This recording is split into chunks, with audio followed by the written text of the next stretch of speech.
Take cover!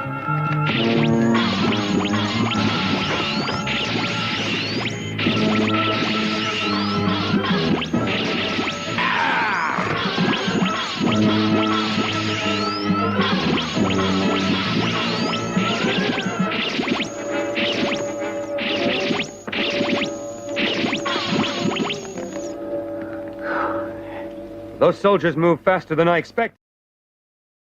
Where can you go for family fun? Let's go to Pontchartrain Beach. Good, clean, wholesome family fun. Let's go to Pontchartrain Beach.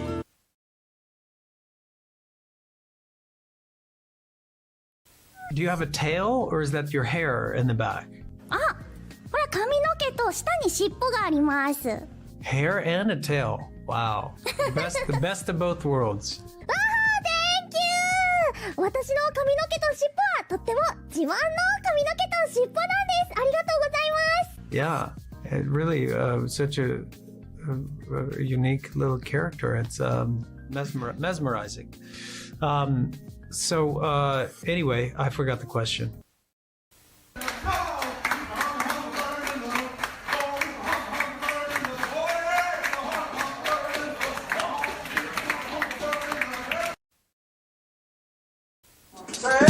Hey, Foxy Lady, today's your birthday.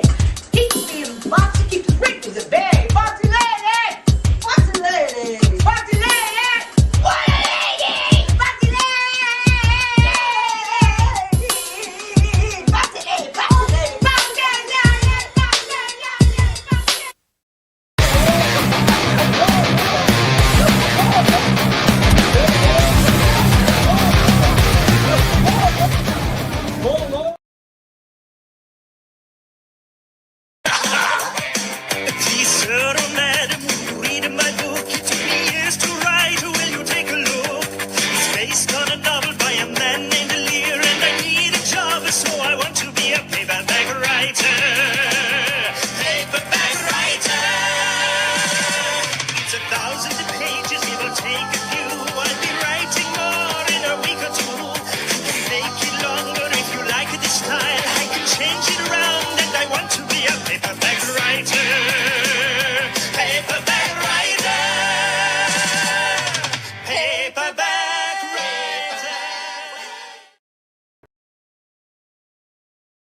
Welcome to the Bombad Cast. Nathan is Bombad. Nathan, I'm glad you've looked forward to this. I've been looking forward to this all week. It's been a hectic week. I'll go into some of the details in a moment. Hi, y'all. I'm Scotty Jarrett. Welcome to the Bombad Cast. Everyone's doing okay tonight. Happy to have you here. We're talking about something that I'm actually very passionate about. If we have the tiers of it, here's the tiers. Midichlorians, numero uno. Midichlorians are so numero uno that I'm actually doing a panel audit at Celebration. No details yet on the stage or what day or time it's going to be. Hopefully, it's the Galaxy stage right after the Lucasfilm panel. I'm honestly prepared for that. Like, I'm not kidding. All that being said, I'm passionate about that. You know, I'm passionate about Fuzzball. And as of recently, I've been passionate about this. Very passionate. If I were going to have the opportunity to present on something else, it could be about the importance of Fuzzball. But this is damn near number 3 because there's some very interesting things of those precious shows that all of you hold to such a high standard that wouldn't exist if it wasn't for this. And I'll explain why in a moment. All that being said, I could not do this without my boy. That's right. The one and only.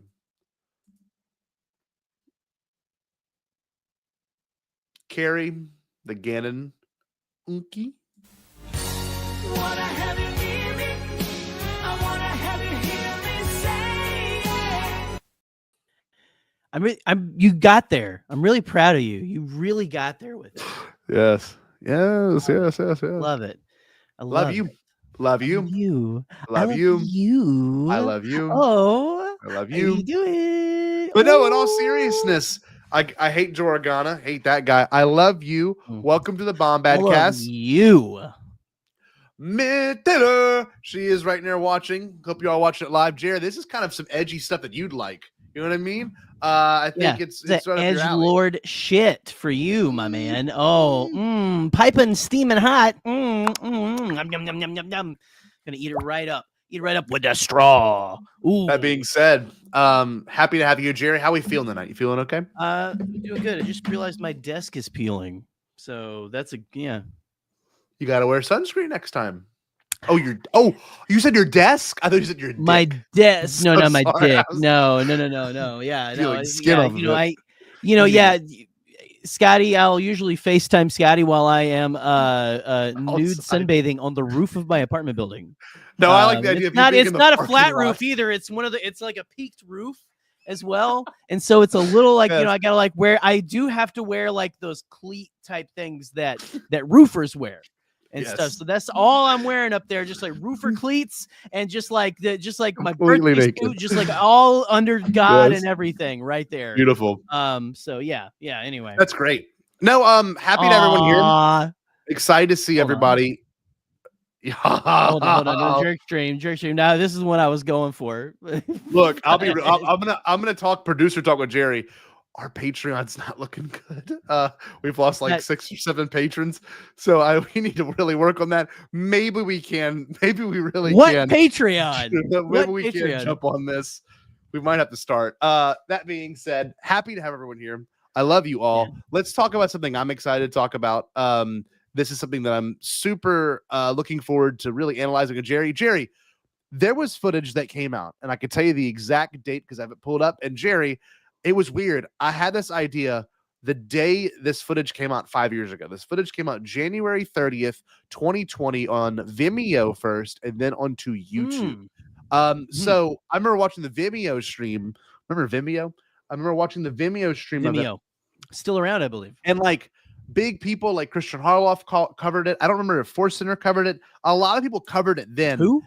But the thing is, it's now taken a step back in terms of being even discussed or looked at, but people do not know, and I'm telling this to the live people watching, people do not know that a lot of what we're seeing in The Mandalorian, especially in Andor, that precious show everyone holds so high in regard, a lot of what you get from that show and Book of Boba Fett and other things, even movies, Solo, including Rogue One, are all stemmed from scripts that were written for this show by George Lucas and a handful of other writers that I have documented as well. Jerry, do you remember when this footage came out at all? What was your situation like? We were still on the network. We actually hadn't even joined the network yet. The network did we not even exist. No, we started that in April or May. This was still Bombad before Bombad Live. What year was this again? This was January 30th, 2020. 2020. Yep. I was in a state of marital bliss.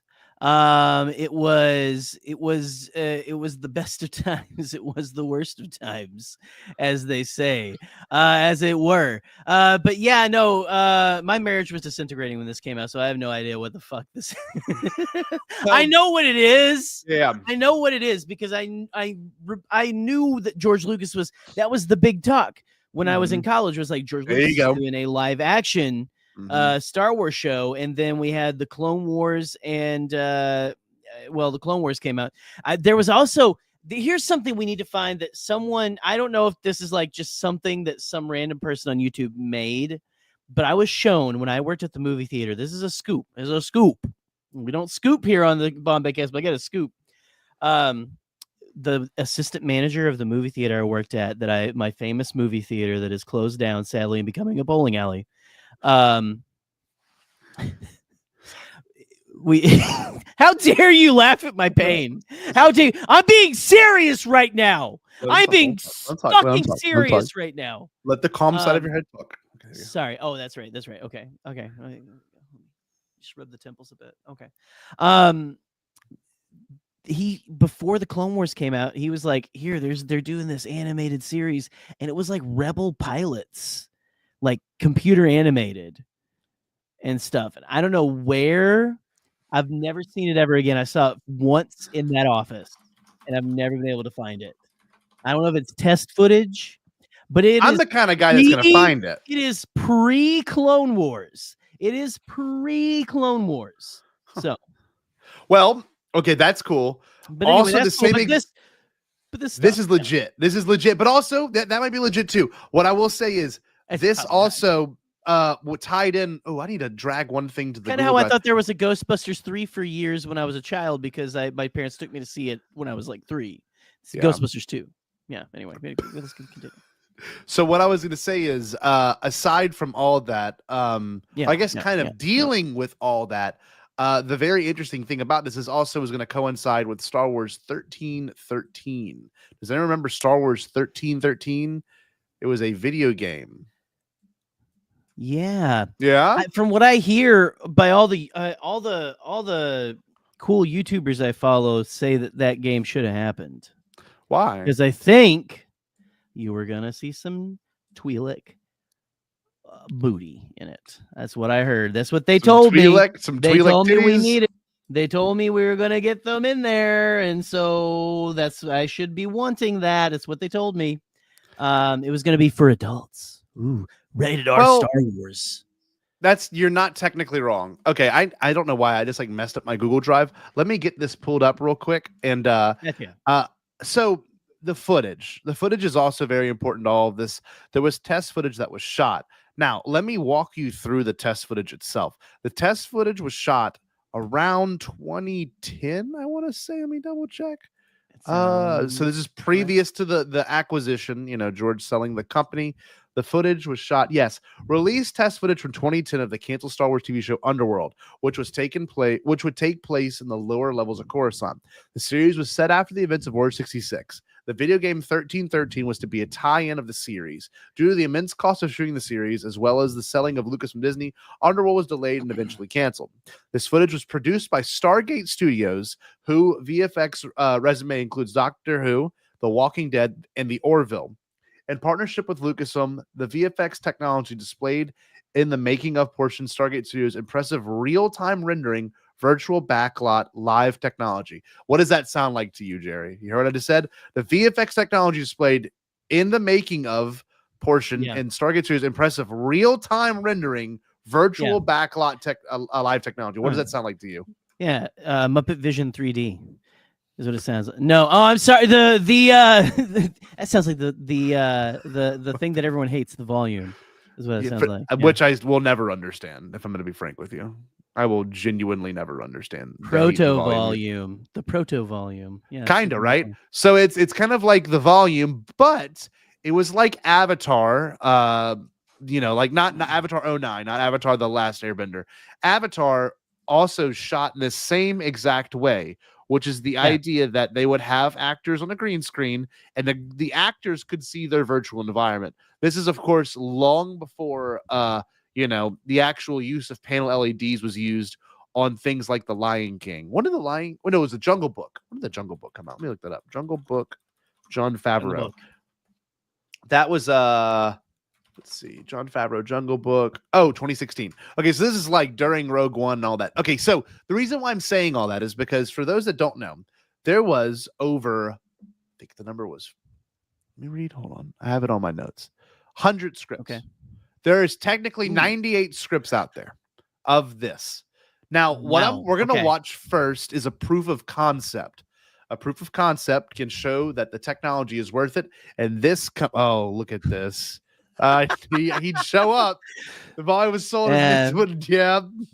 Okay. Yeah. Ooh. Yeah. Thanks, Ken. Yeah. Look. So what I'm saying is, before Jon Favreau I was in the middle of an adult crashing and burning relationship when this all came out, Ken. So don't blame me. Okay. It's fine. Don't blame him. Yeah. Let's go. No. So the footage we're gonna watch is obviously test footage. This was never meant to be directly put into the show. Like, this wasn't a scene from the show or anything. This was more or less the concept that would sell the show to other executives. Now, at the time, Lucasfilm was still just with Lucasfilm, though they were having deals with things like ABC and Cartoon Network, because that's who was going to distribute their stuff. It was rumored that ABC would be the distributor of this. There was, Rick McCallum was directly involved. George was directly involved. Right. The characters that could show up. Now, George, in interviews, straight up said, you're going to see not main characters, but you're going to see a lot of side characters or background characters show up that you normally wouldn't see. For example, Boba Fett. Dr. Avazon. Baba. Wait, sorry, you joke. Sorry. You joke. Boba Fett, Saw Gerrera, Lando, Chewbacca, Han Solo, and there's the one that's kind of weird. Darth Vader. I know. Hear me out. The most, the most background character of them all. And the way they were going to be implemented was very interesting. And of course, a few concepts that were also used, but never quite actually driven in was, let me make sure I got it right. Yeah, there it is. You would see all the things dealing with 1313. Mas Amedda would play a big role in this. The droid Gatra would play a big role in this. Of course, crime families. This is prior to Infus Nest, and this is prior to all the other crime families. I mean, the Pikes were definitely real at this time as well. Separatist holdouts had existence. The Church of the Force, which was developed by George Lucas, which then included, of course, Lor San Tekka and The Force Awakens. You've also got the reveal of Palpatine's first name in this show. That's actually a real thing. Sheev. Really? Sheev was to be revealed in this. So this is prior to Plagueis too. I thought it was going to be revealed in like in a Halo 3 event before it was in the show. Actually, that's really what I had heard. That's what really I had heard. Good. It's like Xbox Live, like they were going to have like the developers on, and they were going to say it over the live chat. That's hilarious. Like that. Yeah. I love that. That wouldn't happen with a major IP. No. Anyway, Empire Day was a thing they brought up, which was celebrated on the Empire on the anniversary of Empire's creation. The clones are phased out, so you would see this. So I'd imagine they took some Bad Batch elements, took some things from. It sounds like they've taken they've dipped a lot out of this. Oh yeah, because even this is proto. You mentioned, and I'll let you finish. Finish. But Saw Gerrera is an interesting mention to me because this is pre-Clone Wars. But we Saw Gerrera is a character that's kind of he's been wanting to put him in for a while. This is where he was going to, like, the first appearance, right? Like, this is what he was created for. This was it. And look, I'll show you. Watch. I put the Google Docs link if anyone wants to read through it themselves. It is 110 a very comprehensive essay on it. The crazy thing is I had to do some illegal means of getting this document, and I'll tell you why. You can get it through YouTube. Not on Swagman's internet. No, Swagman's internet. No, you can get it through YouTube. Now that's easy. You all have the link now. It is impossible. And I'm gonna make myself big. You cannot copy and paste from this document unless you take screenshots of it and copy and paste from it. Or you find an illegal Chrome extension to take I'm not kidding, 58 separate screenshots of this to then compile into the PDF. I did this. I spent 3 hours doing that tutorials last on how to pirate this. I seriously spent 3 hours trying to get this document because it is a locked Google Doc. It is locked. Yeah. You can't even copy and paste from it. Yeah. But the really cool thing is, now this is where the Book of Boba Fett stuff comes in. A lot of Pike Syndicate was involved with this, including, and I'll show this image later, a Pike Jedi. Not a joke. Really cool idea. I kind of like that. And Kyber crystals would be revealed to be used as the power for the Death Star. So that was all kind of these ideas are throwing around. You would also see some details. It takes place between Revenge of the Sith and A New Hope. That's obvious. Would have dealt with the rebellion's formation, Lando losing the Millennium Falcon to Han, Han and Chewbacca first meeting, and Boba Fett is actually a heavy character in the entire thing. So like he plays a full role. And the first hint of this was May 20th, 2004. Let me see if I can find the article. Yeah, it is a actual article by Ain't It Cool News. So it's a rumor more or less, but we knew it would center on Boba Fett. Now, this is literally before Revenge of the Sith. It is a year before Revenge of the Sith. And the fact that all of this was, in the works is pretty interesting. So let's watch the footage, get a feel for it.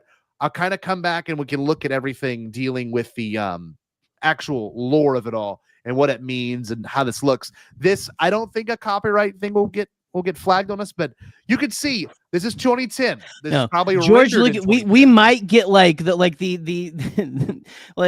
we might have SWAT teams bust in our down our doors. I was gonna say, very well could. George Lucas is not happy right now.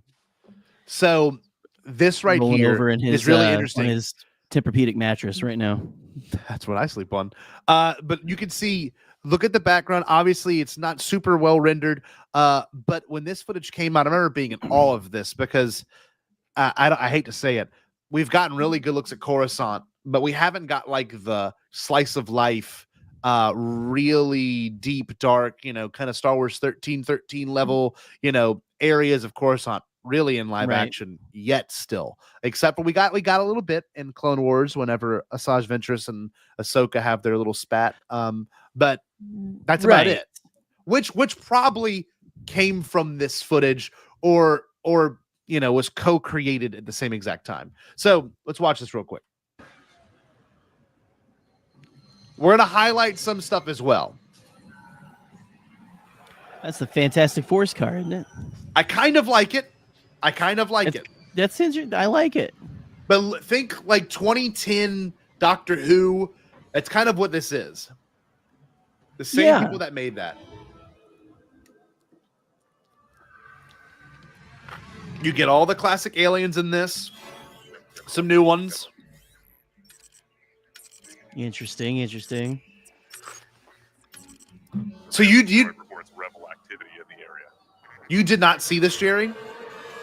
I have not seen this. Wow. This is real stuff. This dropped in 2020 as well, right? That's 5 years ago. Okay. Is that how long? 5 years ago. You two move along. This area is threat level orange. Move along. A lot of this was pre-rendered. Oh, this is awful. Sent from Alistair. Very bad ADR. Thank you. Thank you. We could not have done. I don't know. I kind of like it. See, this is where it looks a little bit like The Office to me, like that shot. But it's proof of concept. That was very yeah. Oh, now that you said that, it's just like it feels like a workplace comedy. A little bit, and you'll see like it does get a little serious. It's the shooting. It's the shooting style of the time, though. Yeah, but it's that. But most importantly, this was not meant to be seen. This was meant to be shown to George Lucas and other executives. That's all this was meant for. But it looks good for that reason.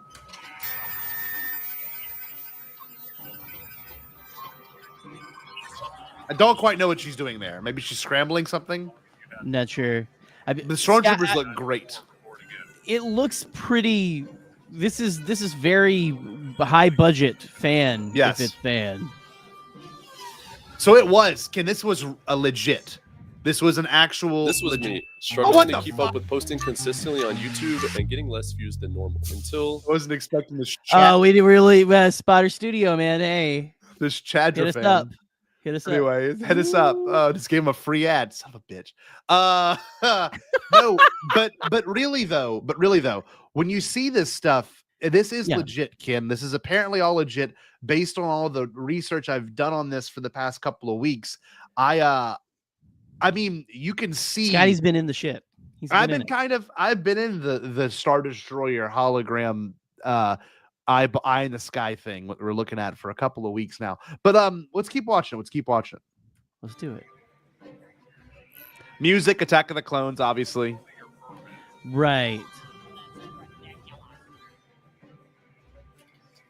Just like back your hair. We have a positive ID on a terrorist vehicle. Let's check it out. Copy that. Not in Trump's America. Kind of got a DL-44 there almost. Yeah, it's like Blaze Blaster. The costuming is pretty sick. I'm not gonna lie.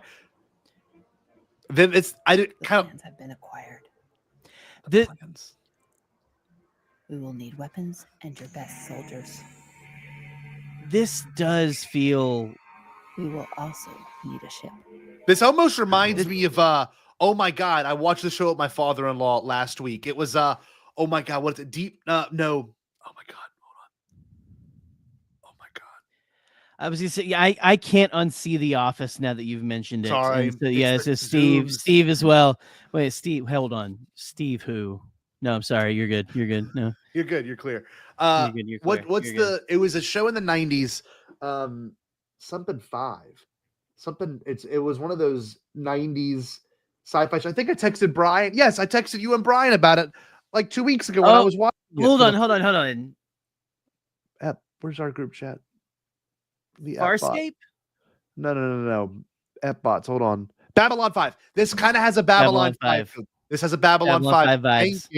Thank you. Let's keep watching it. Real. This console has been compromised.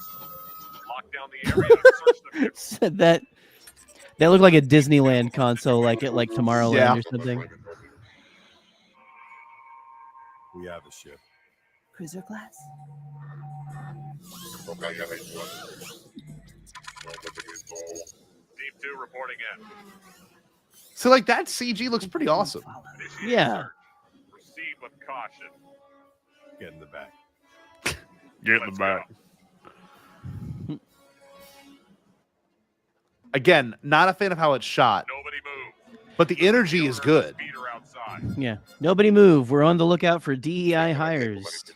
Team 1, attempting entry into vehicle. The stormtroopers look great. Now, this is what's crazy. Yeah. And you'll see this. It's going to cut in a minute.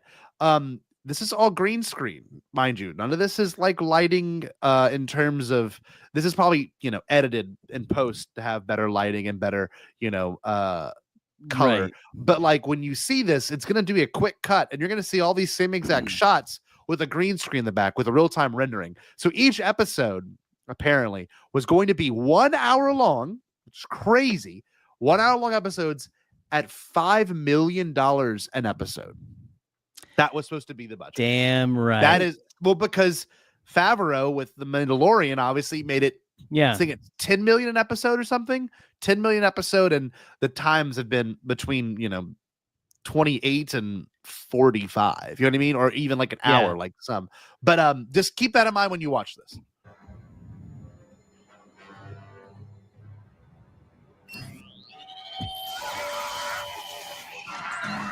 Pretty cool. Oh, shit. Pretty cool concept. Yeah. I like that.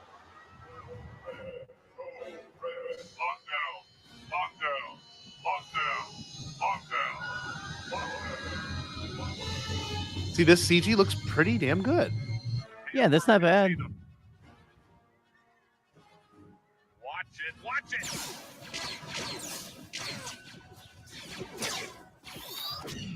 it. It's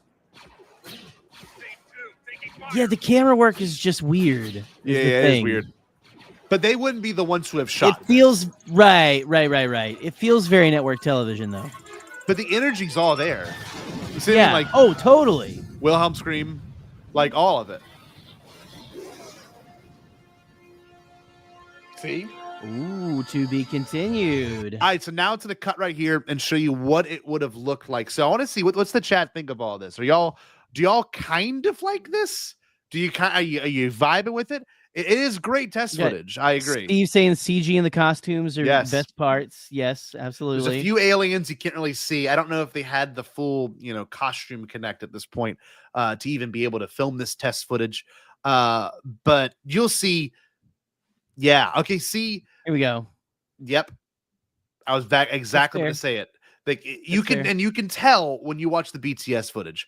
The camera work is terrible. I agree, Eli. But again, proof of concept, and you can see George nor Rick are on the sets for this. This is just what they did to show that their VFX studio could do real-time rendering, much like the people that did Avatar, which I forget who's the company. It's not Weta. Who does Avatar 09? I think ILM definitely worked on the newest Avatar, 2009 visual effects studio. Right. I got Jared saying, the Rebel Alliance being called a terror organization for the Empire, especially in the 2000s, would have been a weird timeline or a wild timeline. It was, it's Weta. Sure. Weta worked on it. Stan Winston Studios worked on it as well. Giant Studios. So those ones that worked, Lola, which is pretty crazy. Lola, who then did Luke Skywalker's face in Book of Boba Fett, and of course, and Ant-Man and all those other things. So let's watch this real quick. So this is the behind the scenes. Luke Skywalker's face in Ant-Man? No, you know what I meant. He did Luke Skywalker's face in Book of Boba Fett, but he did Michelle Pfeiffer's face in Ant-Man as well, and so was yes. Anyway, let's watch this. This is pretty cool. So it's kind of classic green screen. And I don't know who found this and leaked this. That's what I think is interesting. Someone found this and said, F it, we're putting it out there. A little faster. So you can see real-time rendering. They're using a camera. Okay. Yeah, watch. So you will see these stormtroopers in the frame just like they appear. A little faster now. Drop it. Dolly camera. Okay, and car. Fans More all the way, fans, more all the way. fans. Fans.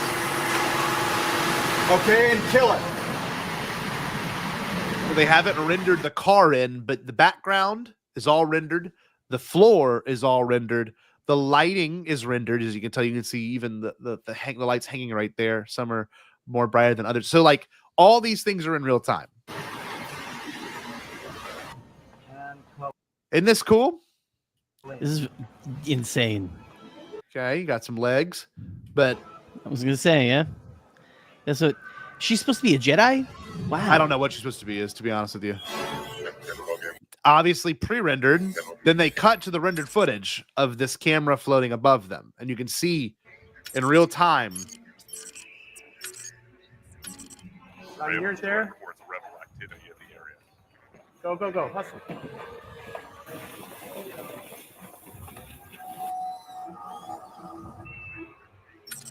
Again, I think they could. Obviously, they still shoot Star Wars this way. It's not like anything's changed, but the volume allows the actors to be more immersed in this, whereas it also helps with lighting and stuff like that. But again, this doesn't look bad. I would love to see this in 2025. Like, I know movies are made this way. I'm not trying to sound ignorant, but what I'm saying is, if they could do this in 2010 without a volume setup, what they do now. Yeah. Yes. And sure, the volume is helpful. Yes, I agree with you. And I'm sure this footage is lacking a little bit of depth and intrigue because of that. But you'll see a few things that's going to actually surprise you. You two move along. This area is threat level orange. Move along.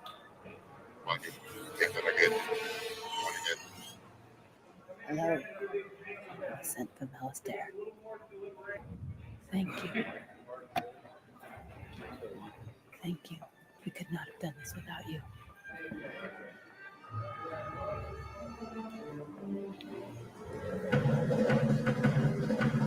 But they wanted to prove a lot of things with this, and you can tell they can do over the shoulder, handy cam stuff. You can do wides. You can do tights. You can do moving. Like look at this. This is a big moving scene, and it's all rendered in real time with a few props in the background.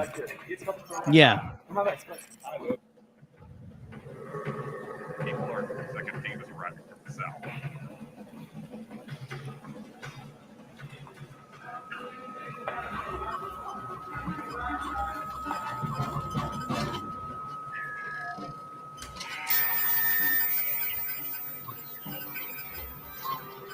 Obviously, some faces we are not familiar with. None of these people. Yeah, I was gonna say. Not gonna be on the celebration stage anytime soon. No, probably. but if I were to get another panel, I think I could do this. I really do. I think I could talk about this pretty in depth.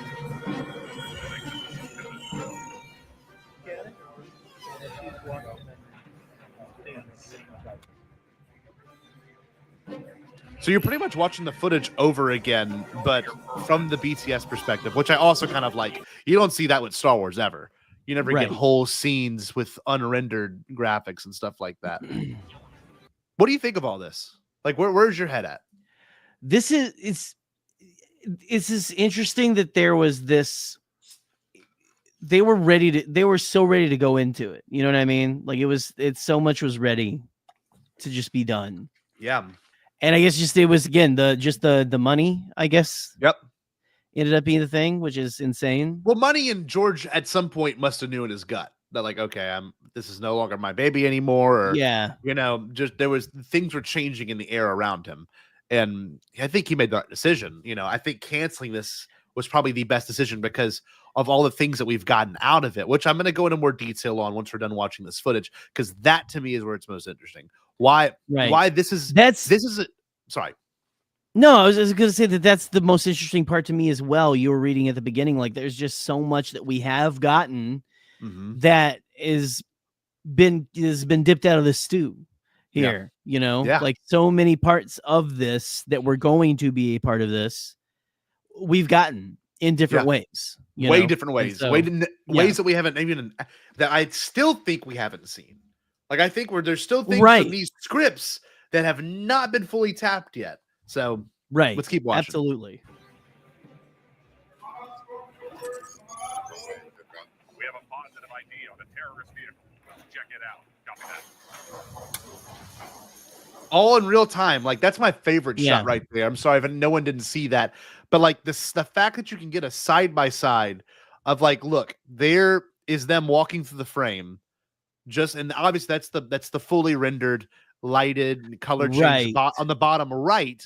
But on the left, you've got what's in the camera, and on the right of the screen is what you've got pretty much all what you see on set. So you know what this footage will look like pretty much after you're done rendering it. I think it's incredible. Right. I think it's incredible. Look at that. This is and so what year was this being made again? 2010. It was 2010. 2010. 2010 test footage. So while I'm not kidding. Let's see if they have a date on it. So then this would be after Clone Wars and stuff. But I mean, at least I know the writing was starting before that. But. After it started. So like the writing had been. I will get writing and started and actually around the time Clone Wars came out. So and people always seem to forget that we had at this time. During this time, we had about 5 and probably things we don't know even were in development. In terms of shows and TV, we had, of course, Clone Wars with Dave. We had Detours and Robot Chicken with Seth Green, and everyone seems to forget that, which actually pisses me off because that actually came out, and so did Clone Wars, obviously. But you've got that. You've got this show as well, okay?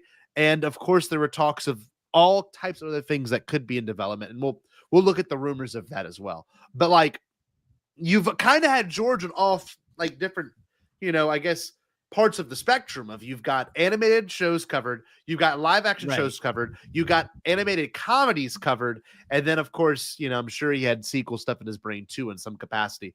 And 1313. I mean, the games at this point, for those that don't remember, some that were too young to realize this, and some that are old enough, hopefully watching this, but LucasArts was the shit. I hate to drop the ball. EA has been fine. Respawn has been fine. All the people that have made, the Jedi Fallen Order games. As much as I love those games and Battlefront and all that and Outlaws, all those games play it really safe. Whereas LucasArts games were genuinely trying to push every part of groundbreaking.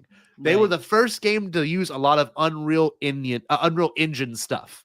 You know what I mean? Like it was I don't know, that I think it's super important to acknowledge. Yeah, Force Unleashed was like that. That was like the Unreal Engine premiered with that, didn't it? Yes. 100%. Or it was one of the first, at least. One of the first. And I'll never forget like the physics of that game feeling incredible as a kid. I couldn't imagine being an adult like playing a game like that for the first time. But let's finish watching this. Let's finish watching It was this. great. I was legally an adult when that came out. Cloth, long strips of green cloth. I bet it was. Blasters look good, by the way. Props all look excellent. I like the Viking hat right there. That's so weird. I was gonna say that's an interesting. I like the placement of that. You need like about.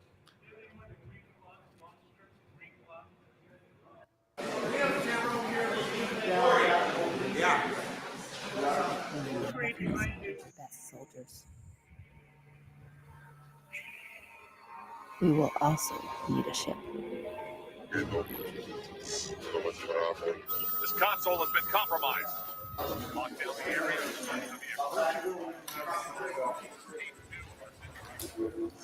Of course, when I first watched this, I was looking for Rick. I was looking for all those kind of people. Looking for Rick. Yeah, around it didn't exist.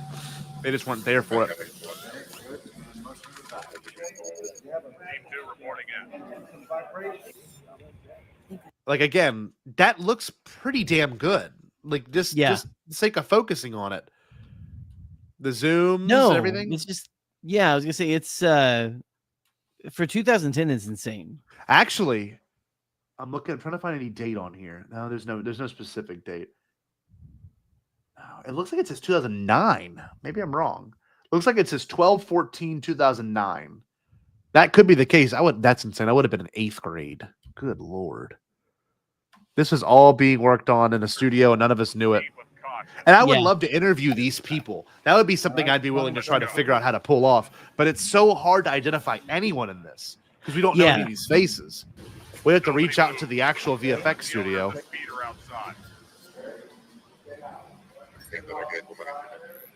Team 1, attempting entry into vehicle. So obviously you can see the thing is not fully rendered, the car is, but it's pretty cool to see this part of it. I thought that was Rick. Hold on.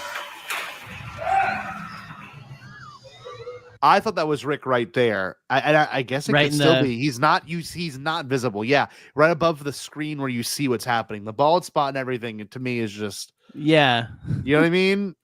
That just screams that Rick. It's got that Rick shine. It does. But I don't think he was involved. I don't think he was there at all. And you can't hear who it is. And they might cut to this guy.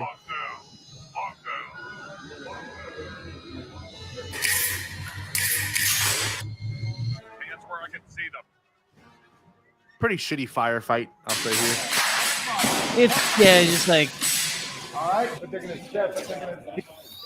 insert obligatory joke about how stormtroopers can't shoot that guy across the that desk and stuff like that because they can't aim and stuff like that. No, never mind. That looks like J.W. Rinsler from this angle, but it's not J.W. Rinsler. Oh, I don't think he would have been invited to a thing like this, but I mean, you never know. This is all proof of concept.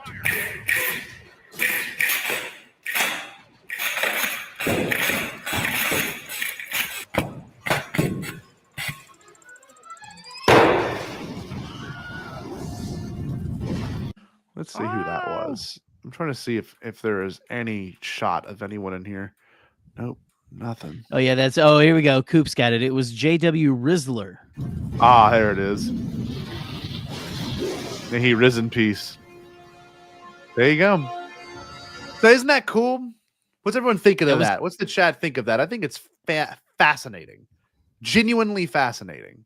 We got Disney's dropped the ball on video games. Let me I don't disagree with that.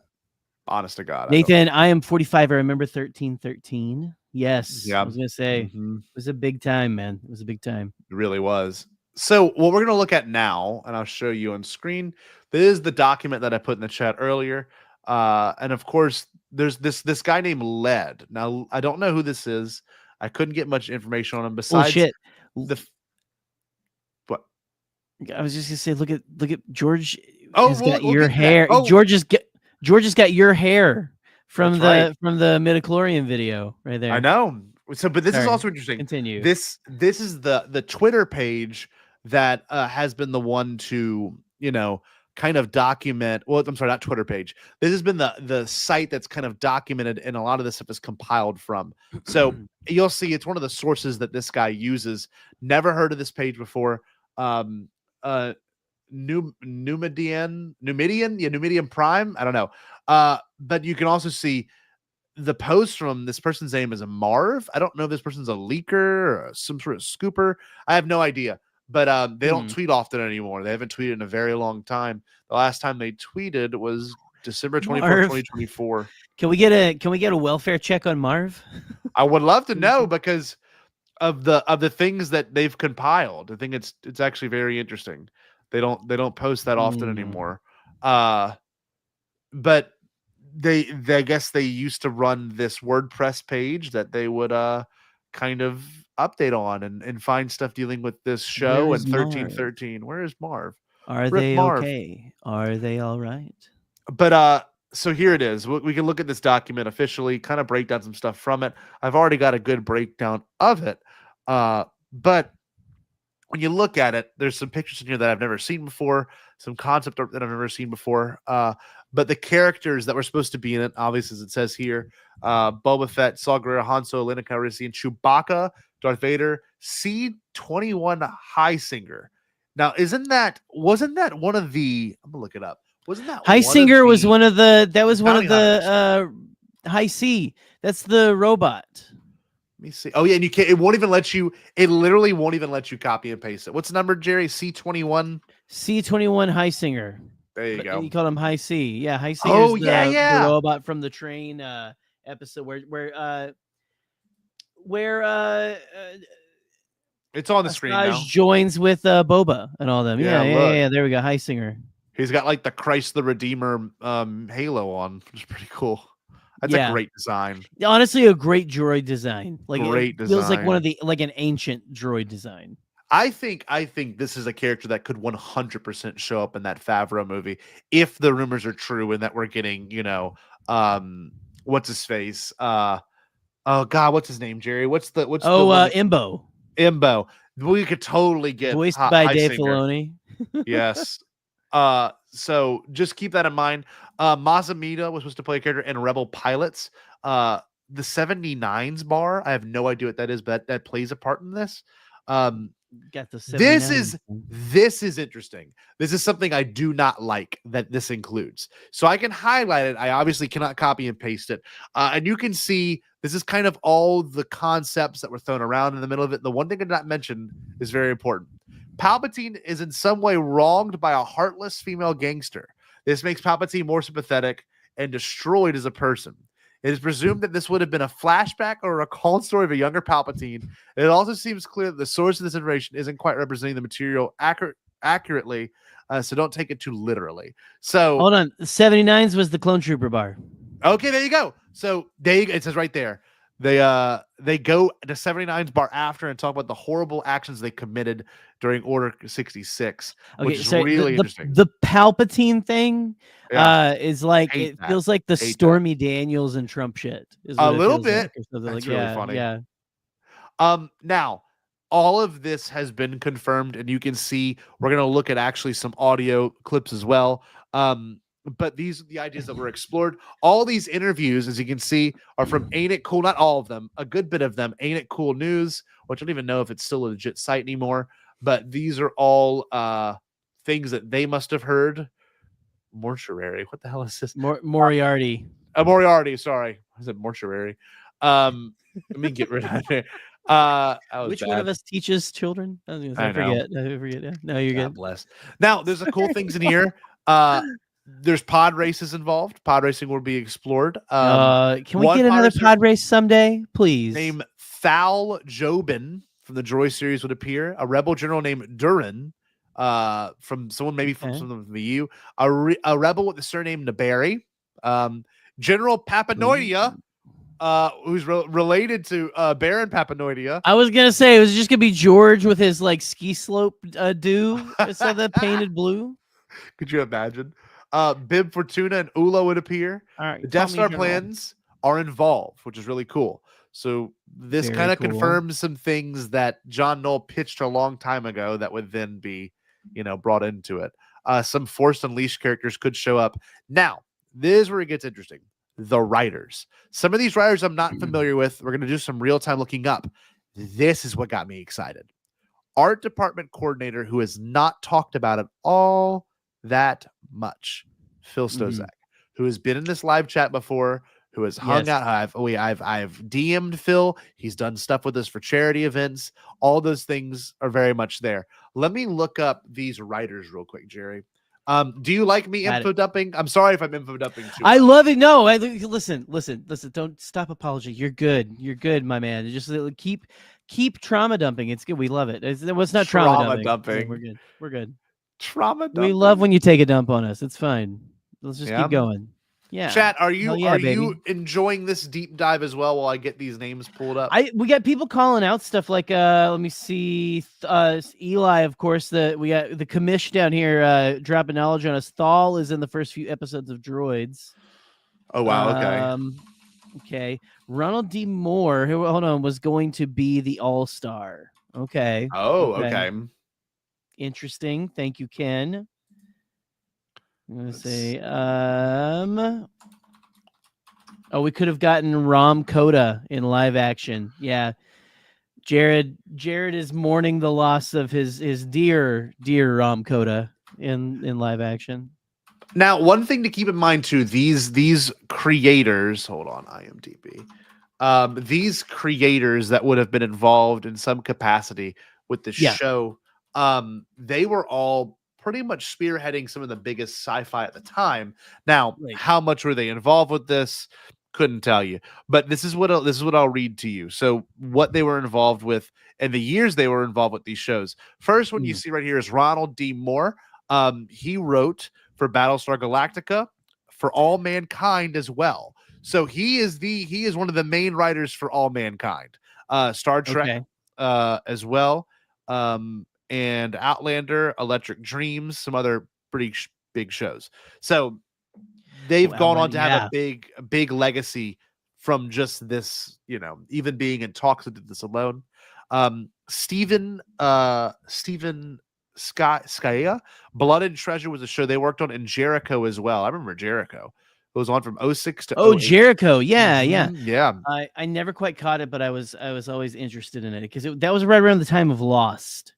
There you go. Oh, you're right. Yeah, that's the exact time. Like the beginning of cinematic television back then. So the next person is, now this one I don't know about. I think I've heard of one of the movies, but that's about it. The next person I believe is going to be Chris Chibnall. Broadchurch, Resolution, Grace Point, The Great Robbery, Camelot, the 2011 Camelot movie show, maybe. Oh wow. Yeah. No, I think it's a movie. I think, right? Okay, must have been a movie. The next writer. Now, this is where it gets a little less. Matthew Fetterman also worked on Jericho as well. Did the show Limitless. So they went on to do the show Limitless. The show Limitless, not the movie Limitless. Not the movie. Another one is Tony McNamara. Now, this is interesting. Tony McNamara is the writer for Poor Things. The writer for Shut Up. Cruella 2. The writer for Cruella the original. You go from Poor Things to Cruella. Yeah, stuff like that. So, but like you see what I'm saying. This person went on to have some pretty incredible and a show called, or a movie called Ashby. Eli wrote a bunch of the Yorgos Lanthimos there you go. films. Poor Things, favorite. Think about those female-driven shows. Who could have been the lead for those female-driven movies and stories like that? That's something to really kind of reflect on too. Fiona Ceres, I don't quite know who this is, but they worked on two things: Strangerland and The Lady Vanishes. So I don't know. And Louise Fox, they worked on Glitch from 2015 to 2019. Glitch, Love My Way, Camelot as well, and the Kittering Incident. So these all seem like shows that I've not really up on. And then I of was course, to say, I'm not a big Glitch fan. No. Not off the top of my head here. Here's the tying factor of a lot of it is a lot of people also worked on other sci-fi shows, like I said earlier. Another one is this person right here, Matthew Graham, was the creator of Life on Mars. So they did 16 episodes of that show. Ashes to Ashes, they wrote on that show, 24 episodes for that show. Electric Dreams, which is a TV show as well. So these people all went on to do other very interesting things and go into stuff. Right. I have a feeling, and I'm not trying to just like blow Ken up, but like I have a feeling this is things like Ken could be like tangentially aware of. I mean that because like this is that kind of thing that you talk to people about when you're in the business. Ken is plugged into the vein, like he has Hollywood plugged into his veins right now. Absolutely. Oh no. So I'm glad you said this. A lot of the people that did the concept art, which we're going to go to next, including Ryan Church, Kinman Shan, there's a couple that still do work for Lucasfilm. A lot of these were privately contracted people as well. So they worked at the department. Like, here you go. The people that worked at the department at that time were Stozak, Ryan Church, Eric Teams, and Dave Hobbins. Now, this is what got me excited. How this came to be, where this was filmed at, where all this started. These are pics of George at the time. I don't know what the hashtag Lost Horizon stuff is. What is I don't know. That seems like something that maybe Marv created or something. Gosh, you just ride that thing like a ski slope. Just look at it. The cool thing is they've got story beats laid out 1, 2, 3, and 4 in the background. I love that. George drinking a Diet Coke, classic. There's a Star Wars encyclopedia sitting right next to him, or if someone can find that book for us, maybe it's some. They got a thing of gum. Hold up. The middle of the table. They kick you out of the parties like Rob Liefeld now? Oh god damn. Okay. Oh, Jesus. That's hard. That's tough, Ken. I'm sorry. If anyone can look up hashtag Lost Horizon, let me know what y'all find, because I have no idea what that is. George, someone drew a smiley face right there. George standing up on a tall thing to explain this. Yeah. More Diet Coke. Love it. George doing some work. Yeah, look at the life that man still had in him. Oh, and stuff like that. Not that he doesn't now. It's just like you can tell now he's just like, okay, I don't give a shit anymore. Now this right here, I love. This is the only known poster, the only licensed trademark poster of the event. It's a shitty poster, but it shows this. I was gonna say this is the 30th anniversary. It's got a side character Darth Vader on it. And it says, it says 30th anniversary and the Force Unleashed. This is when the Force Unleashed was coming out. So this is for the toy show 2007. Now this right here is interesting. Okay. The only official indication we ever got, publicized, promoted, and seen officially is this. As it. 2009 live action TV series. And they talk about it. And the best part is, which I love my friends at Blast Points, but they are one of the few people that actually recorded the audios of these interviews or these discussions at Celebration 3. So they actually have audios of it. And George gets into it. Like George actually talks about it at that celebration. But let's go down for some more concept art. There's a few other things I'm going to actually focus on as well. The best part of all of this is what I love about really good research. All of this is direct quotes. All direct. Really? No bullshit. Yeah. You can see Ian McDermott, Rick McCallum, like all of. What did Ian think of his potential love interest for the Emperor? I don't. Well, that's the thing. That's what I want to know. All of that is somewhat subdued. Like there's been no true confirmation. There is confirmation of those things based on stuff that people have posted and said. But this is what Rick's talking about. So he's talking about the idea of it. It says principal photography would take place all around the world, probably with a base in Sydney. We'll be shooting in high def, or if anything else evolves within the next 12 months, that would replace high def. I don't see that happening, but there may be a new and more or less expensive cameras with more optical imagery or optical discs that we record. But basically, it'll be high def, yes. And this is crazy. This is Rick McCallum at the Revenge of the Sith DVD press conference. How freaking nuts is that? Already talking about the next thing. Unbelievable. Already, man. Already. And always be promoting, man. Always got to be going for that next meal ticket. You got to be doing it. So this is also interesting. This is from George Lucas interview in 2006. It says in 2007, Lucas will begin to work on a live action Star Wars show set during the 18-year gap between episodes 3 and 4. We haven't yet started. I start that next year. The filmmaker said, adding to this, determined to write an entire first season before shooting begins on the show that will star background characters from that time period. None of the Skywalker story, none of that stuff is in there. He explained, shooting down any depictions of a young Han Solo acquiring the Millennium Falcon or running with Lando Calrissian. It's completely different, which then, of course, changed years later. That was George. Right. It's very classic George, 06. It's not going to be in there. And then it totally shows up later. He said the plot will be steered by characters such as TIE fighter pilots or rebel pilots. And most only briefly glimpsed in the 6 Star Wars films. So this is all really early. And now we're going to go kind of to when it was starting to develop in the concept art series. The thing that got me the most, I think it's really cool. I don't know why. I saw it last night when I was reading this document. I don't see it now. But they talk about how this was really came to be. Let's see. Okay, this is the best summary of it. It's kind of a lot to read. I don't know if you want to read some of it so we can break up the voices. But this is kind of the breakdown of the whole entire story before we look at the concept art. Do you want to read some of this, Jerry? Maybe this first paragraph? Sure. Yeah, let me get the art development started in late November 2006. In the early days, it was just Lucas and 2 concept artists, Jonathan Bach and David Hobbins, working on the series. And then in late February 2008, Phil Sostak was brought in as art department coordinator to oversee things. And as the series was ramping up production and more concept artists were being brought in, Sostak's predecessor in that role for episodes 2 and 3, Faye David, trained Sostak in the role when he first came onto the project. The department was based on the 3rd floor of the main house of Skywalker Ranch. Now picture this, Jerry. You're going to love this. With George Lucas's office directly above them. There was a private back staircase so he could reach them at any time.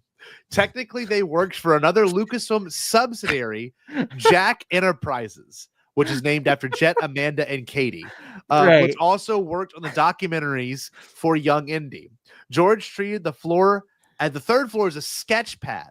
The art was used to generate characters and locations, which would then be used in conjunction with developing story ideas, as is usually the case of Lucasfilm Productions. Those working in the art department at the time were Stozak, Ryan Church, Eric Timians, and Dave Hobbins. Okay. You're laughing at the idea. I'm still on George Lucas just being able to like swing open the door like he's goddamn Kramer, like everything, like just like it's like Jerry Sostak. Have you seen this thing? So I posted. What about Hobbits and Star Wars? What we got? I think it was maybe 2 years ago, before we were way more plugged in, before Swagman, all that stuff. I remember tweeting at Phil or somebody. They're talking about their, God, it must have been like their 15th anniversary with the company, maybe, or I forget what it was. But I asked him what it was like working with Rick, and he straight up said like he worked at Skywalker Ranch. He did not work at like Lucasfilm proper. You know, at that time, I don't even know if there was a Lucasfilm proper. I'm sure there was. I know the statue and everything existed, but I don't think it was what it is now, obviously. But it's so interesting to see this. And I love Brian. I saw those floor windows. Great. We need to find the secret staircase. That's what we'll do. Find that. If we ever get invited, that is the first thing I'm asking for. Where's the secret staircase? To George's office. Yeah. McCallum and Lucas had a long worldwide search for writers. They met up with upwards of 200 writers from the United States, England, and Australia. They eventually assembled a team of writers, including Ronald D. Moore, Chris Chibnall, and Steven Scaria. This group had only 5 or 6 writers as of October of 2007, but it seemed eventually to grow bigger. The scripting process began in November 2007 with the first meeting of the writing group. Early in development, John Knoll pitched an idea about the rebels stealing the Death Star plans, but it was never written down as it didn't fit the time period. That pitch ended up becoming the basis for Rogue One. Now this is where it gets interesting. I need you to read this next one. All right, let me get this one. Okay, I was gonna say, let me tap in, Coach. This writing team ultimately crafted nearly 50 scripts, 48 to be exact, according to some sources. I love that, to be exact according to some sources. According to some. Yeah, to be exact according to some sources, but it's okay. For the series, Lucas' idea was to have a large amount of material written and ready to go even before even starting production, so that it could be done as economically as possible. It should be noted, though, that's George. I was gonna say real, not so real.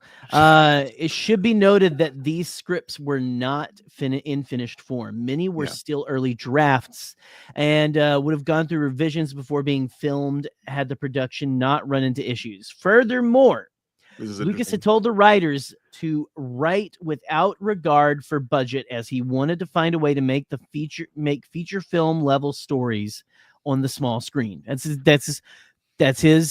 That's him. That's Clone Wars. That's Clone Wars. I mean, that's George. But you gotta think this is like 2008, 2009. So you got this guy this that's is like 2007 even. This is what like. Yeah, I this guess like, you're really it's 07. Yeah, you're right. Yeah, more like Just 0706, you know. God, could you imagine this? Like that wouldn't have been possible then. And now it's starting to become possible. We've got shows like Skeleton Crew that have looked flawless. Right. Oh, yeah, absolutely. Truly. And have spared no expense in that way, and it's been expensive. I know Acolyte was expensive too, but that's part of it. That's how you have to make these things. But this right here. So as for casting, some had begun during the development at the Futurist Star Wars panel at Dragon Con 2009. Brian may have been there. It was heavily hinted that Dan Logan would reprise the role of Boba Fett. Logan has since then said that he was training to be in shape for the role around this time. In 2007, Rick McCallum said the casting was planned to begin in June of 2008. Though by April 2009, Star Wars Insider was reporting that the casting had not begun yet, and the scripts needed to be finished first. They planned to shoot in Sydney and eventually set up production base there. However, by the turn of the decade, the series is running into some serious issues. What do you want to say, Jerry? I thought you wanted to say something. No, I was just saying, keep going. I thought I was going to read the next. Read this. Okay, so the scripts, as Lucas had mandated, were as big as any of the Star Wars films, and he was adamant about finding a way to produce them.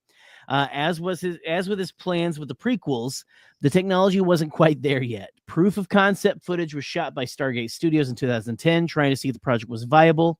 They filmed a handful of stormtroopers and extras on a small green screen set, compositing a virtual environment in real time. Is what we just watched. Yep. Lucasfilm liked the result and had Skywalker Sound add in some dialogue, sound effects to what had already been shot. But regardless of Lucasfilm's approval of the test footage, whether it was fully up to George's envisioned standard or if it was truly replicable, thank you, at a great scale, was still up in the air. Yeah, as I say, I love that we help each other. I love you. No, but it's pretty interesting. Now, this is where the knife gets turned a little bit. By 2011, Lucas was declaring that the series was sat on the shelf and attempted to secure an additional land in Lucas Valley called Grady Ranch to use as a production studio, evaporated in 2012. So what he wanted to do was buy another chunk of land, have a studio near the actual Lucas Valley, the Skywalker Ranch, to shoot this show, which is insane. To have his own private studio to shoot this stuff in, which would not be involving big Hollywood people, which is just brilliant. It's so George.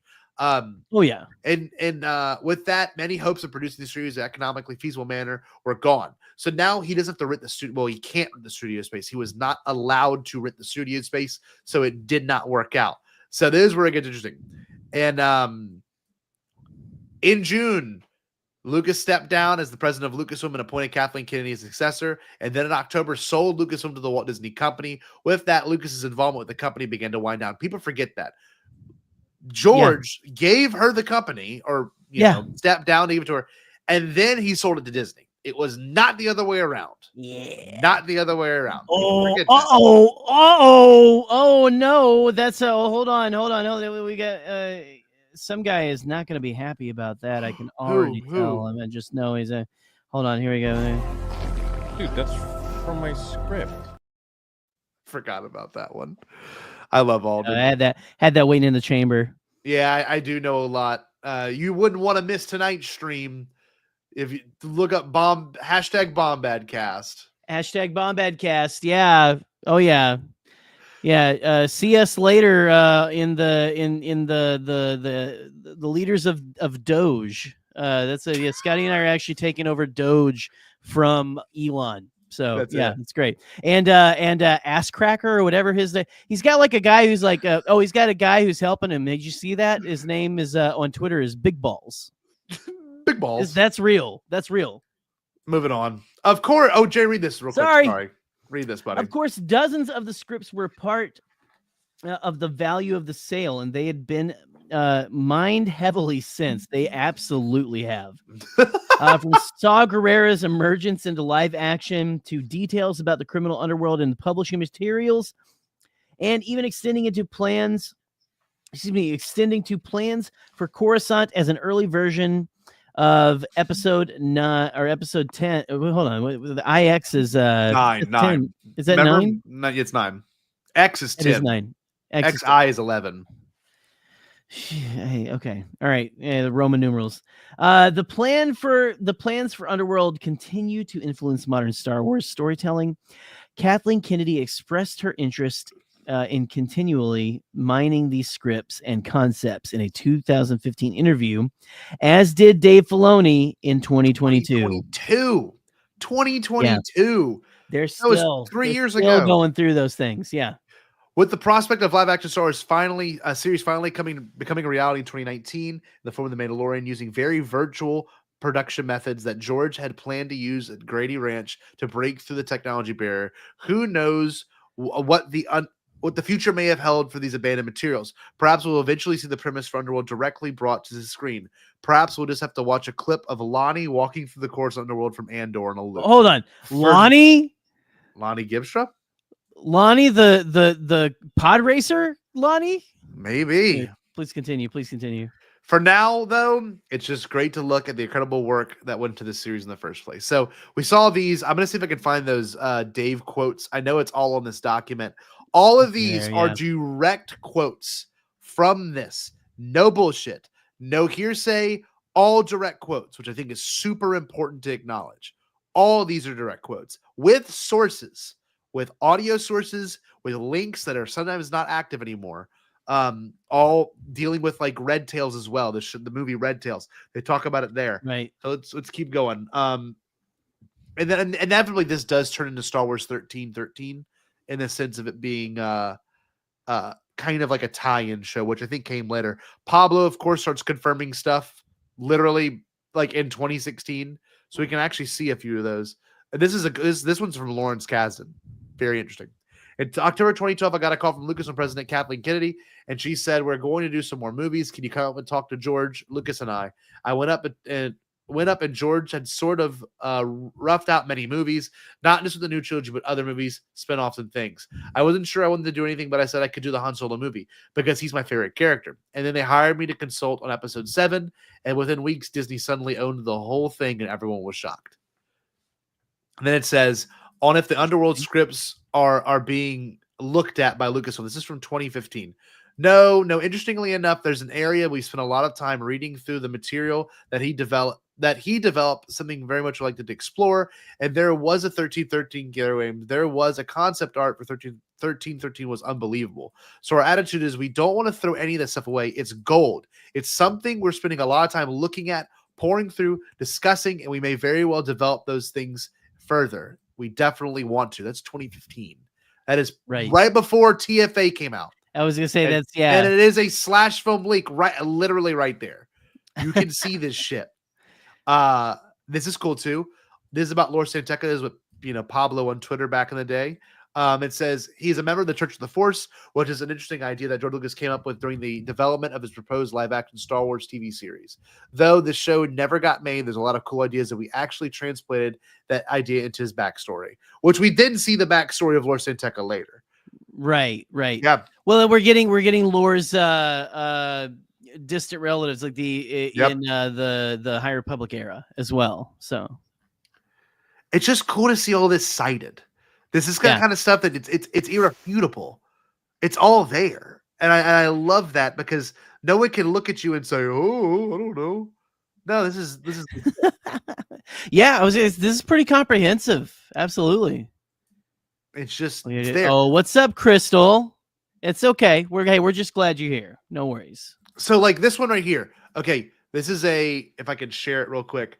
This is a thing Ron Howard shared of people heating their hands up over that R2 droid. Remember that in I remember Solo? this. I remember Okay, some. watch Yeah, this. I Watch was gonna this. say Hold this. on. Well, I remember the concept art of what this comes from.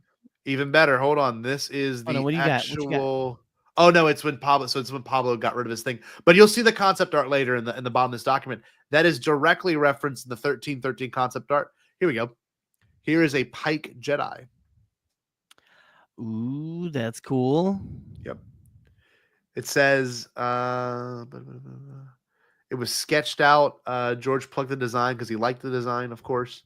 But this is a design that he approved by Hobbins. By what was the guy's name up at Hobbins? We saw it earlier. Is it Dave Hobbins? That's sure. Yeah. Yeah, right. sure. Well, Yeah. and also they talk about they reference it in the art of the Solo books. You know that this is something from an older project. Right. It's so cool. I love this kind of stuff. I don't know if anyone else finds this as fascinating as I do. I'm fascinated. I was gonna say and then listen, this might be controversial. I like that design for the live action Pikes better than the one that we have right now. Hard agree. I'm sorry. Hard agree. It just looks better, looks cleaner. I know it's hard to do. It's fine. It is fine. This is interesting. So this actually completely confirms a ton of stuff. It says John Favreau, when George came by the set Mandalorian, he looked at the wall we had built and he was so happy. I'm getting ready to tell him we're the first people to ever do it. And I mean, people talk about it, but nobody's actually done it. And he said, you didn't have a video wall. He says, no, not a video wall, but it was what the prequels were. Kathleen Kennedy, well, he told me that is what he was building or wanting to build at the base hill of the ranch. So literally this Grady Ranch, right? He was never able to do it. It's virtual production. It's exactly what he was setting up. He was a little bit ahead of his time. The technology could deliver. He was always 10 years ahead of his time. So anything George says now, as his museum opens up in the next couple of months, just listen to him. Just let him predict the He's future. gonna, I was gonna say that man is writing the future. So 100%. He predicted everything that's happening right now with the tariffs and the Phantom Menace. That's, The taxation that's of trade fair. routes, That's the very fair. taxation of trade routes to outlying star systems is in dispute. Hoping to resolve the matter with the blockade of deadly battleships, the Greedy Trade Federation has stopped all shipping to the small planet of Naboo. While the Congress of the Republic debates this alarming chain of events, the Supreme Chancellor is secretly dispatched. I hope our Supreme Chancellor is not going to do that. A secret dispatch. No, we're the Trade Jedi Federation, my guy. We are. As secret dispatch 2 Jedi Knights, the Guardians of Peace and Justice in the Galaxy to resolve the conflict. That's the whole opening crawl. Cite me on it. I think I got 2 You or 3 ever words wrong. encountered a DEI hire before, sir? No. They've gone up the ventilation shaft. Okay. All right, let's go. Here we go. So look, literally, even as far as 2023, there's still things to be cited on this. And I think I could pull off an interview that would go through this. So Absolutely. So here are things that, of course, were used. Now, this is what it says. It says the legacy of Underworld, ideas that have ended up in other media. Let's actually look at the concept art. We're going to come back to that. Here is the concept art. Now, this was released. This is IGN. This is for 1313. But these things were kind of in tandem. For those that don't remember, 1313 was a canceled Star Wars show. So just keep that in mind. What Star Wars game? Game. Be right. But you can see there's some pretty awesome concepts. This would have came out in probably like 20. There's footage of this game. You can actually go see. There is straight up full length leaks and trailers of this game. I was gonna say they had the whole sequence where they crash or something. Yep. At the I remember that. So Coruscant, meticulously detailed, the underbelly of Coruscant. You can see some Tuscans right here. It looks like Boba Fett smoking them. Yeah, look. I mean, there's your boy. There's the guy we were talking about earlier. Imbo? Yeah, no, Imbo. The High C. I see. There it is. High Singer. High Singer. Look, this is awesome too. Yeah, there we go. And you've got I love that he's got the name of like a 1980s college Van Wilder style like sidekick or something. High Singer. or something, you know. Oh, Eli, I'm gonna bookmark this. The end of page anyone, a great Tony Gilroy comic, classic. All right, we'll do that. Okay.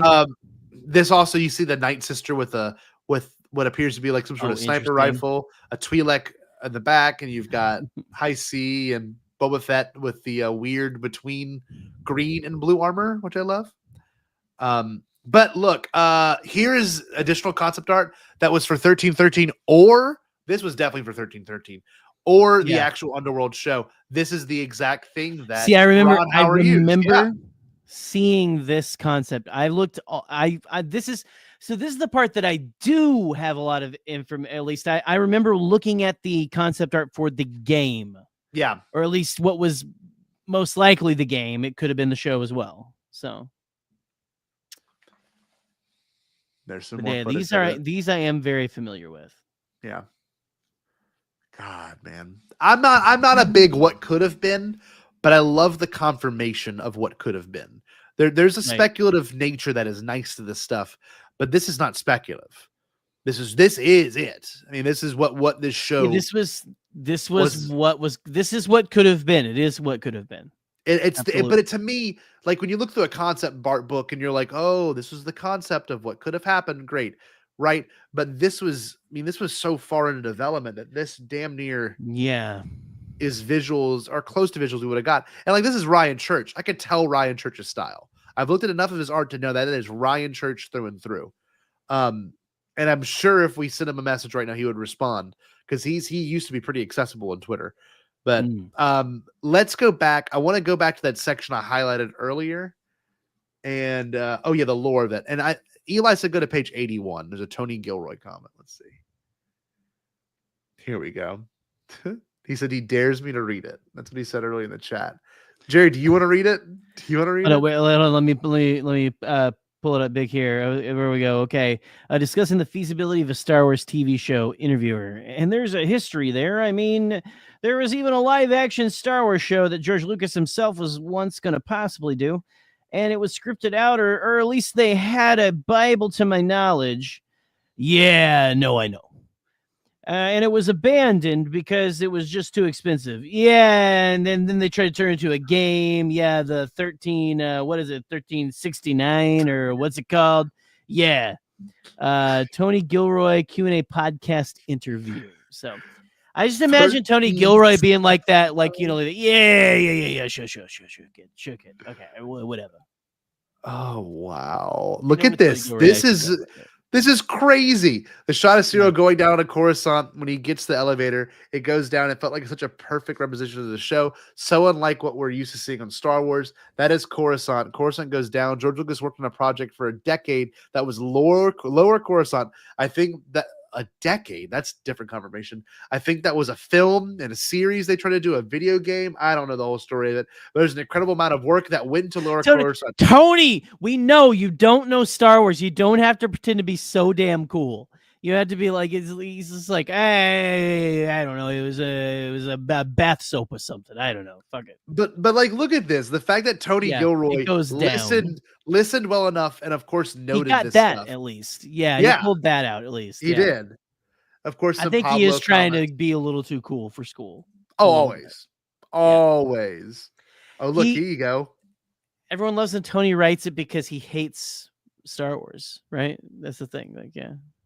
Holy I'm shit. joking. This is so crazy to read. I love this kind of stuff. This is Katie Sackhoff with her podcast. She said, Ron Moore is rumored to have been up for writing a Star Wars project at some point, right? Sam Witwer responds, oh yeah, I ran him at the ranch years ago, but no, he was writing his first attempt at a Star Wars television show, which was never produced. And I bumped into him at the ranch at the time. I remember we were all sitting there. He said, she said, was this after Battlestar? He responds, this was after Battlestar, and I was doing a video game called Star Wars The Force Unleashed. So I'm sitting there drinking wine with the cast, and I'm having this nice little moment, and I kept glancing over at the corner. I'm like, that bearded guy looks kind of like a young George Lucas, but it looks like my old boss, Ron Moore. So he was there, and I went over, what are you doing? He says, oh, I'm writing a Star Wars TV series. How crazy is that? Just writing a Star Wars TV series. It's fine. This is the legacy. This is the stuff I kind of want you to look at. Read the Clone Wars bullet points. This is where the heights kind of go up for me. And I know we already talked about a couple of these things, not all of them. Right. Here we go. So Star Wars: The Clone Wars. These are things that I guess have been pulled from those 1313 ideas. A depiction of Coruscant, Underworld, and its levels, police guards, etc. I was gonna say I remember the guards specifically from the concept art and everything in that Ahsoka arc. Yes. The wrong Jedi. Saw Gerrera and his rebel tendencies set up for the future, for his future in the Alliance, level 1313. Republic Police gunship concept and design, 79's clone bar. The Pikes and their connection to Coruscant crime families. C-21 High Singer, the bounty hunter droid. Kyber crystals being used to power the Death Star, implied by the Crystal Crisis arc, which again we never got. I would love to see that one fully animated still. Me too. Possibly the backstory for Boba Fett and his rise to becoming a feared bounty hunter. Possibly Boba Fett having a crew of bounty hunter allies, including High Singer. Possibly the structure for the Hutt families. Possibly the planet Scipio. Yep. Certainly originated in 1313 at the very least. Scipio. Okay. Scipio has tongue in been the in teeth, stuff. teeth in the lips. Scipio has been in a couple things, hasn't it? Scipio's been in mainly Clone Wars. I don't think we've There you had. go. I think it might have been mentioned. Scipio is where the Munes are from. Yeah, I was gonna say it's the banking planet. Yeah. Where Anakin goes because he's like worried that Padme's gonna cheat on him. Yep, I remember that. Star Wars Rebels. There are multiple rebel cells in the galaxy which all group together to form the Alliance. Clones being phased out of service, which is more Bad Batch now that we see it. The depiction of Empire Day. The design details of Kessel, seemingly from late Clone Wars work as well. But given the Pike connection may have been started with Underworld or 1313, the Rang clan is mentioned or was mentioned in a preview of 1313, and we know those gangs were taken from Underworld. Here's some more, Jerry. Read the Tarkin one. Star Wars Tarkin. Okay, I was going to say Tarkin was one of the first books that was, again, really good. Palpatine's first name is Sheev. The Jedi Temple has been converted into the Imperial Palace. I remember those were huge bombshells. Bombshells. Mazamida is the Grand Vizier of the Empire. Darth Vader secretly deals with a crime syndicate in the Coruscant underworld called the Crimora Syndicate, likely. The droid Gatra was a collection of repurposed battle droids that were not deactivated at the end of the war. The group is controlled by the Crimora, and separatist holdouts exist and still have influence. Yeah, man. So interesting. Because that's Bad Batch. I mean, that is literally the Bad Batch. That last line. So, some things still have shown up.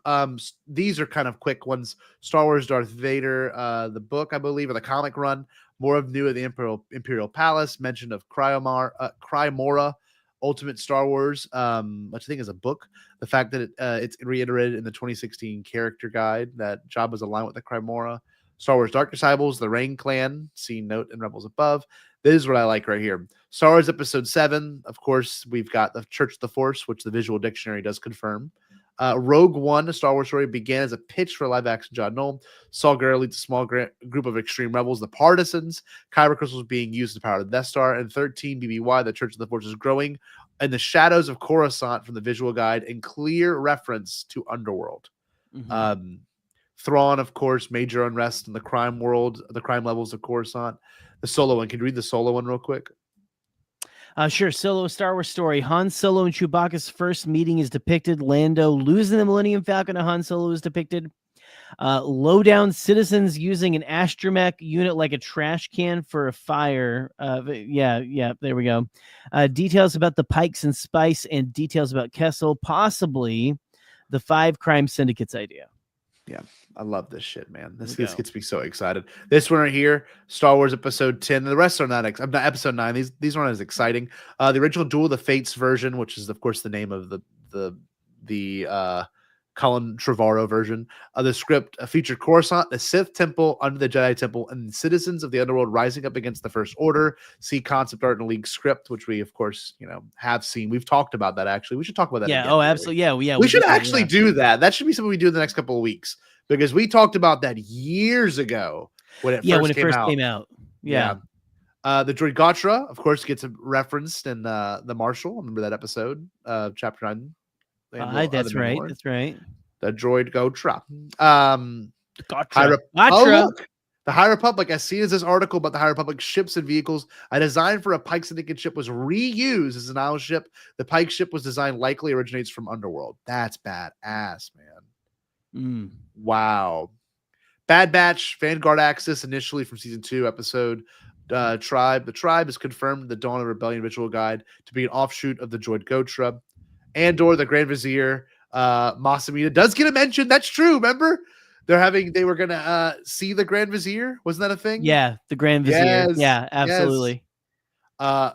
It says in episode 10, One Way Out, we finally get a full-blown look at the Coruscant Underworld, looking quite similar to the test footage for Underworld. That's true. Jedi Survivor, of course. So they're still updating this document. This document. Much like the Coruscant Underworld is seen in levels 2046 is clearly inspired by the concept art for 1313. Maybe Marv is okay then. Maybe. Maybe. Yeah, man, this has been fun talking about this with y'all. I'm very, very happy y'all took the time. A lot of people came and watched this stuff. This is nuts. This is the kind of stuff that is out there. It certainly exists, and it's just exciting. I don't know. Well, like I said, I've seen a lot of the concept art for the 1313 game. Yeah, for sure. Yes. It was the footage that was released was the really the big thing for me tonight. Yeah, I think, and just also all of the connections, the things that have been mined, and it has been heavily mined for the current era. And so, I don't know. We'll have to see. Who knows? We'll have to keep checking back with this, because as things come out, we might have more mentions and more things going on. Again, Marv, we hope you're doing okay, Marv. Hope you're not a piece of shit. And look, they talk about where they get their sources from right here, and they Wikipedia. keep the document was made in mid 2016. As things come out, they keep updating it, and I hope nothing's happened to them. Thank you to Marv and new I can't even say it. Numidian Prime. Help me research, helping to fill out the quote database for this document. And thank you for being Crime World Watchmen and always being on the lookout for Underworld connections. And the members of Star Wars Reference Discord, which I'm going to probably go join. I need to thank Wikipedia and all the editors. I mean, it's great. It's fantastic. So more than likely, I would love to do a write-up on this and interview those people that have pulled the data together. And this is something I do want to talk about publicly one day, like in a public forum, if given the opportunity, because this kind of stuff is just so exciting to me. With the concept art, with the visuals, with the parts that are obviously important to what we've got now. This is the fertile soil in which pretty much everything that we've gotten since has been planted and stuff, right? Like this is where it has come from. Absolutely. All of it stemmed from this. And I don't know.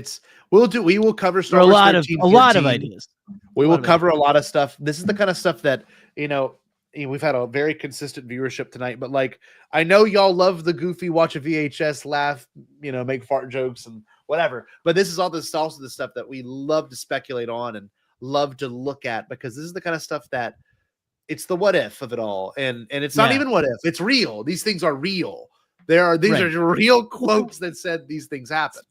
Real, but it's what if? Yeah, what if we did get this? What if like how different would things be and things like that? Like it would Trump have won twice had we gotten Star Wars Underworld?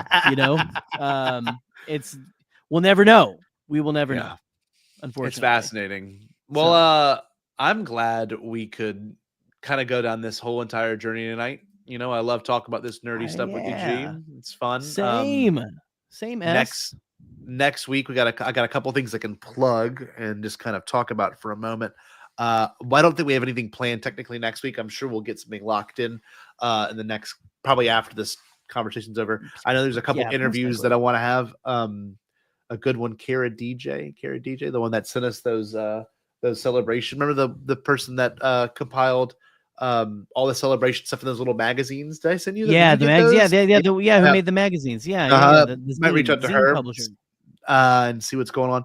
But all that being said, I love you all. Thank you so much for tuning in tonight. As always, this is fun. Good, Nathan. I love that you are. Nathan's one of these bright sparks that have shown up in the past couple of months and has been like, this is great. Thank you so much. And thanks for the fuel. Seriously. Everyone leave a like too. Leaving a like helps. More than likely, if you know what? I told this to one of my former students, William Hardy. Shout out to William. I was going to pay him Yeah. $100 a Future month producer. to make about William Hardy. 20 clips of this stuff. But like, I wish there was a better software. Everyone knows a good software to make clips. Please, come on, we want to get on it. This is one thing I hate doing. We're very busy. We're very busy people. We got to get on Patreon. We got to do a lot of stuff. But we love y'all. We love you. We do. We love you. We really do. Do. Student, I can give you some my. updates on this. I'll give you some exclusive updates for the people watching live. The script is done, 38 pages, 10,650 words. So it is done. Comparing that to the previous script for the midichlorians video essay, the midichlorians video essay was about, I think it was 74 pages long, so it's about half, somewhere near half. 38 pages. Right. I'm in the process of hiring an editor. Thanks to Jerry and our patrons. We are hiring an editor to reduce it down to 7,000 words, which should be about 50 minutes of talking. So, yeah, it is a hell of a panel. It's going to be great. I have not worked on the presentation of it yet. All I'm doing is working on the script. Hopefully by mid-February, next week at least, the actual presentation will be started. So that's my plan. So everyone stay tuned. The midichlorians and Alliance of Science, Mythology, and Magic will be happening. There's exclusive merchandise. I know I showed that earlier and on my social media. So please, if you want some, just reach out, and you're not able to attend, I'll gladly mail that to you, because that's seriously. Yeah. If you're going to be in Japan, let's go represent Bombad fam. Sincerely, please go represent, go hang out, give Scotty some love there, because he's put his blood, sweat, and tears, entire everything into this. Yep. So yeah. I was gonna say, I'm giving away. Give him away. Hey, there we go. I also have a couple of day tickets. I was gonna say I have you do I have a couple of the 2-day tickets that I'm not gonna be able to use, so I can. Anyway, let me know. I gotta look again and see which days. But yeah, guys, get your flights, y'all. It's getting expensive. Yeah, no, I'm telling you. I'll tell you. So my flight, I have it right here on a countdown timer. My flight is 66 days away. The convention itself, I think, is like right at 70 days, or just about 70 days away. And I'll give you some hints. It is not word for word the video essay. There is a lot of new stuff, including Acolyte, Bad Batch, some more Revenge of the Sith stuff. Nothing from Underworld, unfortunately. There was no midichlorian talk in Underworld, to our knowledge. Maybe there is in some way. We just don't know it. How cool would that be? It's in there. The microbiotic universe definitely was going to make an appearance in one of those scripts. In one of those scripts, it's there. 1369. I don't know. 1369. Thank you so much. I love all of you very much. I'm so glad you could join. Keep in tune for this more development on here. And if you're a patron, I may maybe even leak the script early to you, like George should have done. Star Wars Underworld. Jerry, I'm sorry, not Jerry. Can we get an appearance from someone special to do the sign out real quick? Sure, absolutely. Yeah, let's see if we can get someone on here. What do you think? What have you brought me here for? I just want to do so Count Orlock, we usually end the stream with a catchphrase, and you can see it's under my name. My name is Scotty J-Ro, and the phrase we say is "Stay Bombad." I don't know if it's native in your Transylvanian tongue. I'm very aware of the need to stay Bombad, but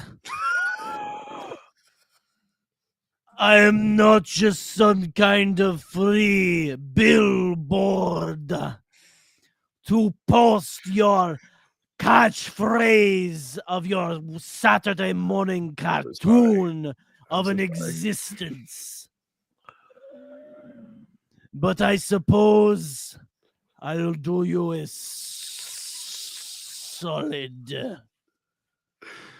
Can you also sing this as well? The best.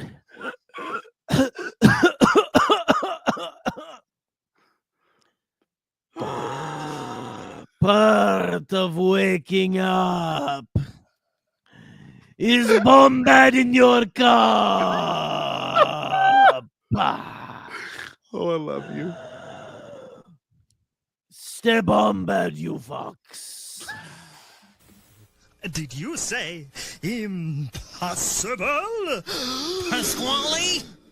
Only kidding, Chucky. I've changed my tune because I finally thought of a possible dream that we can all share. What is it? Pasquale? It's a dream about a world when nobody is poor or sick or hungry. Oh, now that's a dream we can make come true. I'm gonna make a change for once in my life.